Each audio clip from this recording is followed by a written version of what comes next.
बहराइच में मूर्ति विसर्जन करने के दौरान पत्थरबाजों के हमले में मृतक ब्राह्मण युवक के हत्यारों को कठोर सजा और मृतक के परिवार को 50 लाख का मुआवजा और घर के एक सदस्य को सरकारी नौकरी देने की ब्राह्मण सभा ने मांग उठाई और उपजिला अधिकारी को ज्ञापन सौंपा।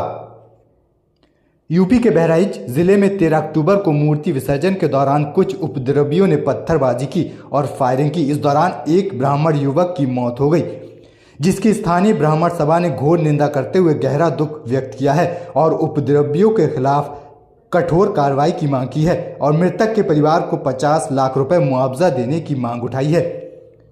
इस दौरान ब्राह्मण सभा के पदाधिकारी और वरिष्ठ पत्रकार अखिलेश उपाध्याय उर्फ बब्बू महाराज ने कहा, भारत एक धर्म प्रधान देश है, तो यहाँ पर किसी धार्मिक कार्यक्रम में किसी समाज के लोगों को कोई आपत्ति नहीं जतानी चाहिए।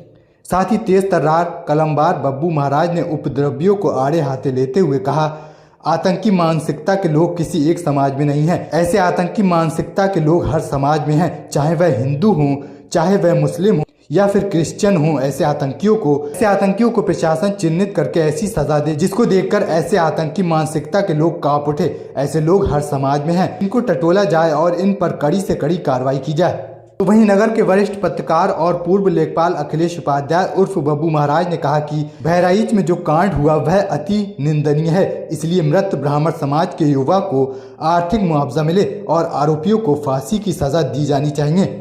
नवाबगंज ब्राह्मण सभा की ओर से जो बहराइच में दंगा हुआ उसके संबंध में एक ब्राह्मण समाज के युवक राजन मिश्रा राम गोपाल मिश्रा की हत्या कर दी गई निर्मम तरीके से।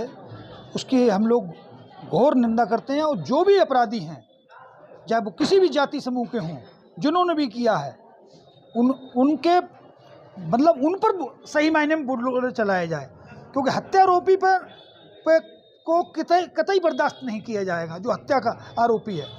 क्योंकि अगर कोई बात है छुटपुट है तो तमाम शासन प्रशासन है उसमें बैठ के बात की जाती है। दंगा शब्द कहाँ से आ जाता है? ये दंगा एक सभ्य समाज का अंग नहीं है। समाज में अगर कोई विवाद होता है तो एक सिटिंग होती है, जहाँ पर बैठा जाता है, शासन प्रशासन राजनेता सामाजिक लोग बैठते हैं और कोई ना कोई हल निकालते हैं। ये दंगाई जो भाषा है ये समाज को अस्थिर करने की भाषा है, समाज में अराजकता पैदा करने की भाषा है। और हम लोग ये मांग करते हैं जिस परिवार का नौजवान बेटा आज मतलब शहीद हुआ है उसे कम से कम 50 लाख का मुआवजा दिया जाए, जिसके उसके परिवार के जो आश्रित लोग हैं उनके लिए भरण पोषण का इंतजाम हो और एक व्यक्ति को नौकरी भी दी जाए। ज्ञापन किसे दिया गया? ज्ञापन आज एसडीएम साहब को दिया गया। एसडीएम साहब हमारे जो भी है उसको परस्यू करेंगे आगे। उन्होंने कहा हम सब आपके लगे हुए हैं, शासन प्रशासन लगा हुआ है।